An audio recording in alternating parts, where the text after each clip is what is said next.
Anything said in this video is not by a medical doctor or a medical professional. Information in this video should not be seen as medical treatment, but should be seen as advice, shared experiences, and perspectives from experienced diabetics or others within the video and organization. If you have any questions regarding medical treatment, please contact a doctor or medical professional. If you have an emergency, please contact 911. Thank you.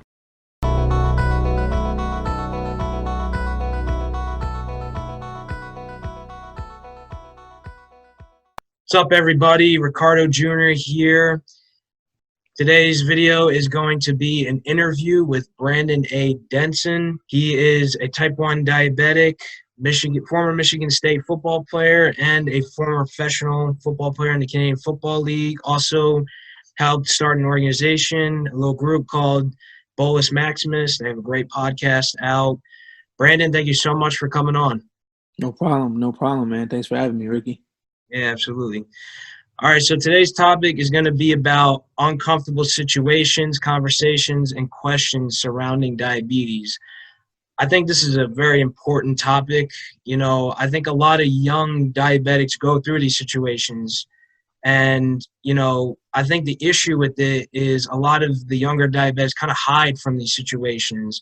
They're kind of, they have developed insecurities with these situations. And that allows diabetes to kind of control their life and control what they do. And, as diabetic advocates, we always say that we don't want diabetes to define us and define Sure. what we do. And I'm sure you've, experienced some uncomfortable situations or had some conversations regarding diabetes. And that's why I brought you on, is because I want you to, educate our audience and give some advice to our audience on how to handle those situations, so they're not letting diabetes get in the way of, living their life, living it free. For sure.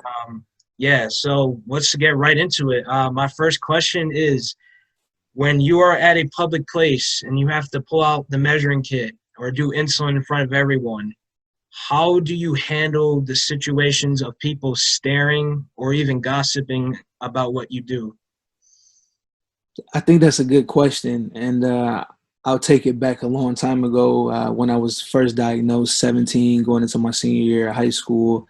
And, you're just finishing up with high school. So I'm sure you experienced things at school as far as taking shots or carrying around vials of insulin or insulin pens. And I remember taking a shot in the cafeteria, my first lunch, I had, and I was taking a shot, and I got some stares, I got some looks. But what I really noticed is a lot of my friends would ask me, like, what are you doing? Like, back then, I didn't have an insulin pump. And so I was, taking it from a syringe. So it kind of looked like I was just doing drugs or steroids or whatever. And I kind of got stares and crazy stuff, especially when I went to Michigan State, because, I was pretty big, and, I was a football player, and all the football players, like athletes, kind of sat in the cafeteria together. And so when I would take a shot, I would just make fun and games with that. I had no problem, far as doing what I had to do, because I knew why I was doing it. If anybody else had questions, I would gladly explain to them why I was doing what I was doing.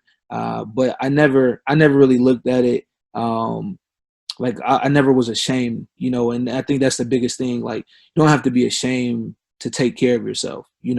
This is what you have to do. We all live our lives differently. This is something that we have to do to stay alive, and I don't think it's anything to be ashamed about, you having to take a shot, or you have to do it in front of people. Like, this is a part of you. At the end of the day, we live with type 1 diabetes, but it doesn't define who we are or what we're capable of doing. Yeah, that's a great answer.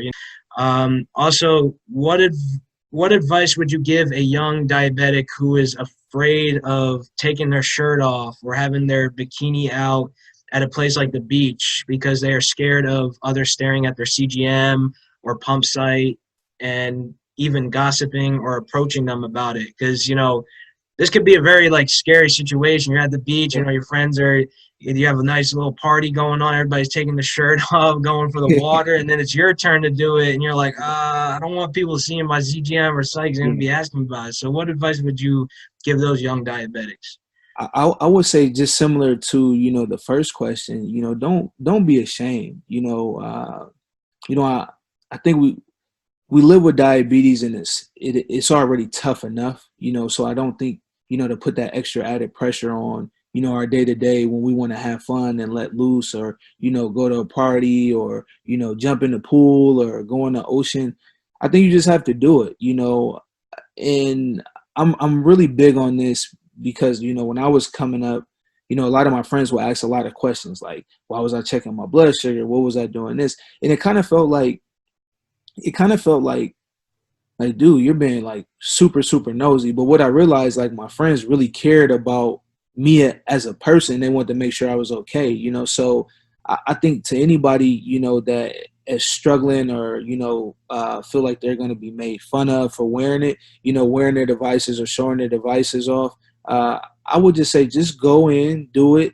And if anybody asks, explain to them, why you're wearing what you're wearing. Because I think once someone is aware of why you have to do what you have to do, they're more conscious. It's not like it's a joke or it's a game, or, oh, look at that thing that she has on, that little sticky thing. Like, so I think when you just kind of step out and just do what you have to do, I think people will generally gravitate to that, but then they'll start to inquire about, like, I wonder why she wears that. I wonder why he wears that, and I think that's the perfect time to educate and, let them know why you have to wear what you wear. People are going to stare. It's nothing you can do about that. I mean, people stare at my insulin pump. People stare at my CGM when they see it. Some people know what it is, but I think it's a great conversation starter to bring awareness around diabetes in general. Yeah, that's great advice. Yeah. When should a young woman or man tell their significant other they have diabetes? When is the best time and why? This is a difficult one. This is tough.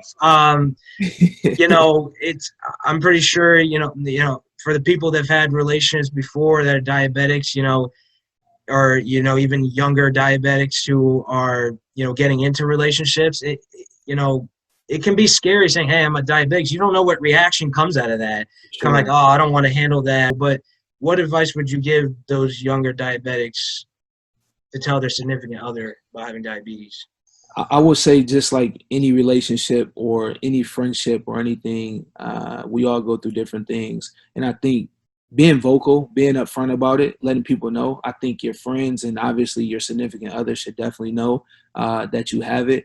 Am I going to say, like, oh, they need to know date 1 or date 2 or date 3? I think it's just all timing and how you feel comfortable, kind of letting your significant other or the individual you may be dating or talking to, letting them know. But I think it's very important to let them know.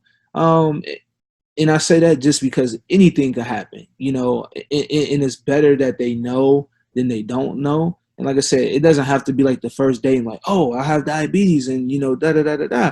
I wear insulin pump, I wear CGM, but I do think, if you are talking to this individual, I think that they definitely need to know, because at the end of the day, maybe that might be a deal breaker for you talking to somebody. At least up front, versus going through all this and hiding it, and then somebody finding out and then they not want to deal with you because you do have it.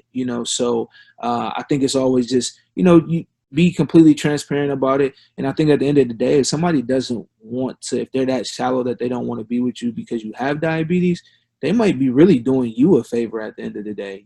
So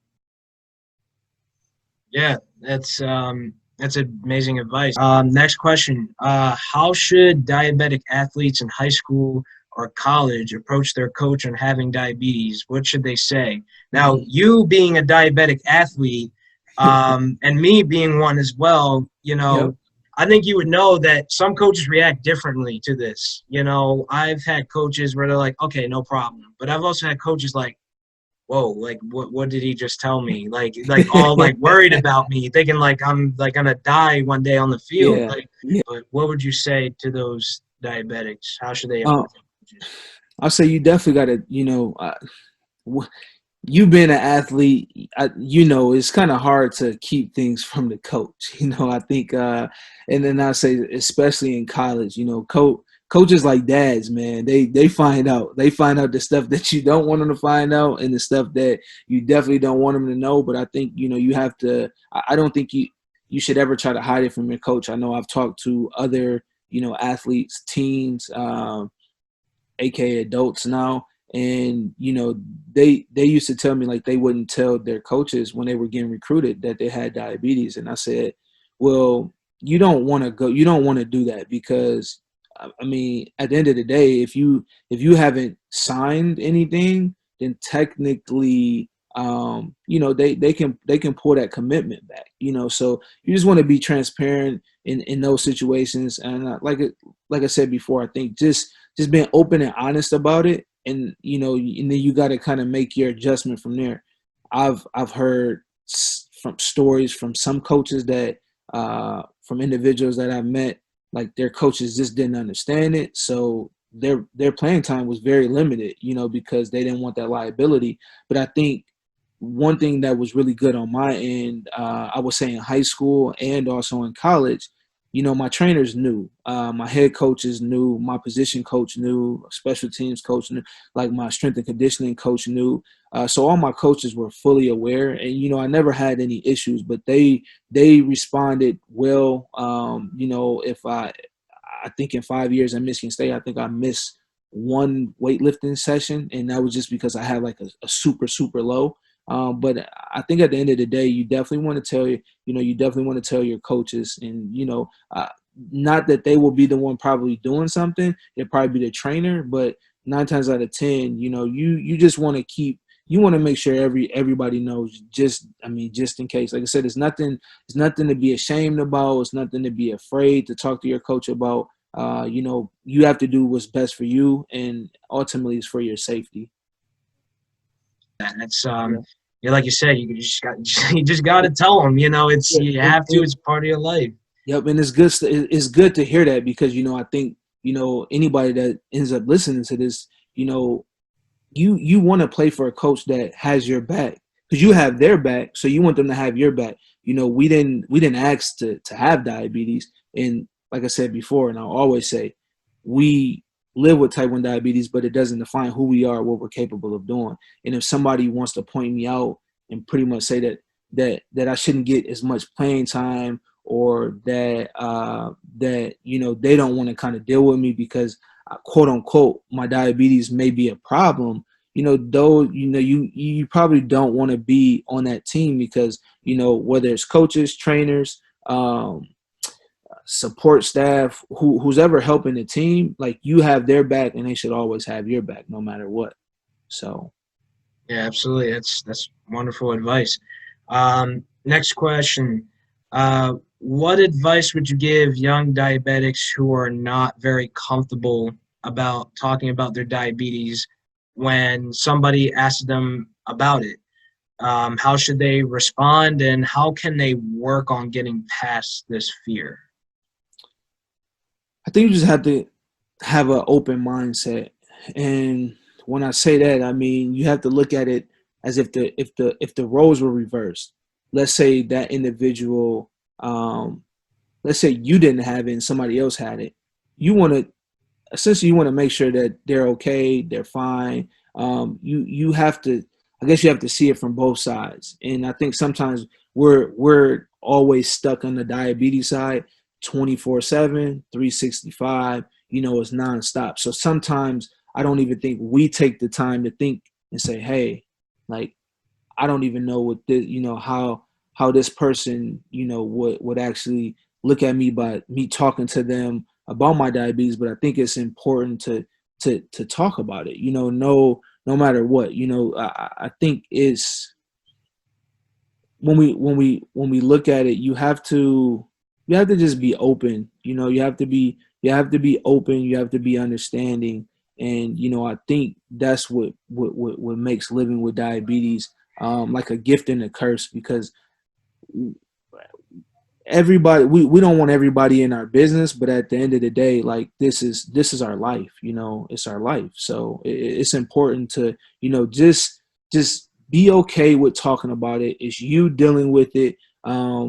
People always should, I don't want to say they should know how you're feeling, but it's just one of those things, like when you're high or low. And I think people around you can probably sense that sometimes if they've been around you long enough. So I think just it just really comes down to just being open and not being scared to talk about the diabetes, because there should be nothing scary involved with talking about it. It's like I said, you live with it every single day, and I know probably gets old, and like just having to deal with things and have to explain things to others. But at the end of the day, it's for a better cause and for a better reason. To just kind of share, be comfortable. Look, it's not going anywhere. I mean, fingers crossed that there is a cure, but we have to. So at the end of the day, you can't really beat yourself up about it. You got to live your life. You got to live your life.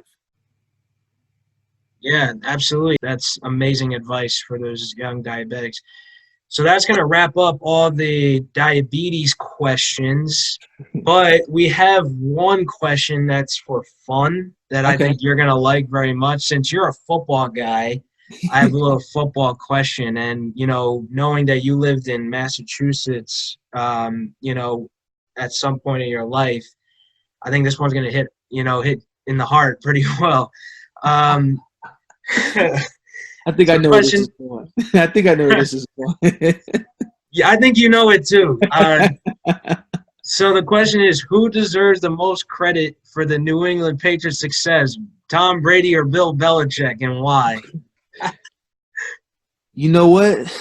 People ask me this, and they always ask, like, do you have a favorite team? Do you have a?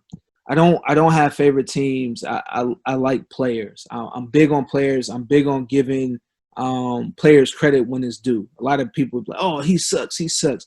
I look at how somebody performs. Tom Brady, in my book, I'm not a Patriots fan, and I know he doesn't play for the Patriots anymore, but he's a winner. You look at his story, and at the end of the day, if you look at him in the combine when he came out, everybody would say he was trash. Nobody probably thought he was going to do what he did. But if you saw what he did at Michigan, you would know the poise that he had there is the same poise that he has. He's just gotten better year over year after year. Belichick, he's a guru. I mean, no ifs, ands, or buts about it. So I think when it comes down to it, I can't really pick between the two, because I think they both play well off of each other. And I think as a coach and a player, I think Belichick listened, and I also think that Tom Brady listened. I think they brought the best out of one another. I will say this with Belichick, um, people like him, people don't like him.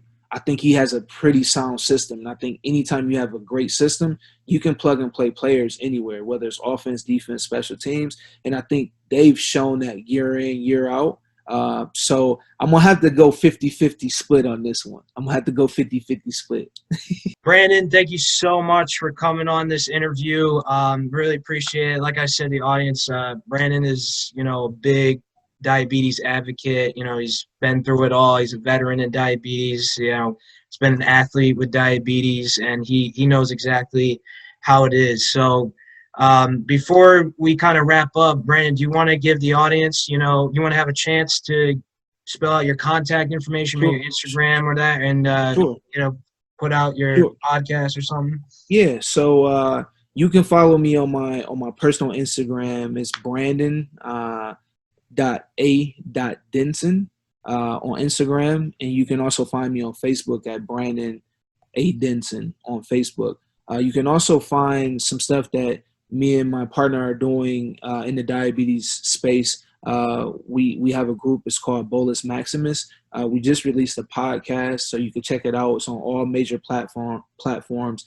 It's called Bolus Maximus, and you can also subscribe, hit the like button, check it out. We started Bolus Maximus to start bringing more awareness in the realm of males living with diabetes, because I know when I was diagnosed, I didn't have anybody to kind of talk to, share stories with, get input, education, feedback from, and we felt that was something that was lacking in the community. So Bolus Maximus we host calls every Sunday, 3 p.m.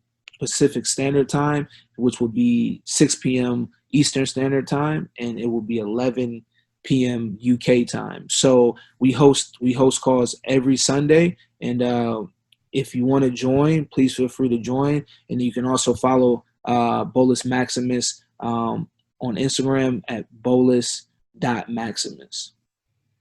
Yeah, absolutely. I'm going off that. I've been going to Bolus Maximus meetings, and it's awesome. Like I said, thank you so much, Brandon, for coming on. Everybody, make sure you guys visit the donate tab and donate to our great cause, and tune into the next video. Thank you so much, guys. I'm out. Peace.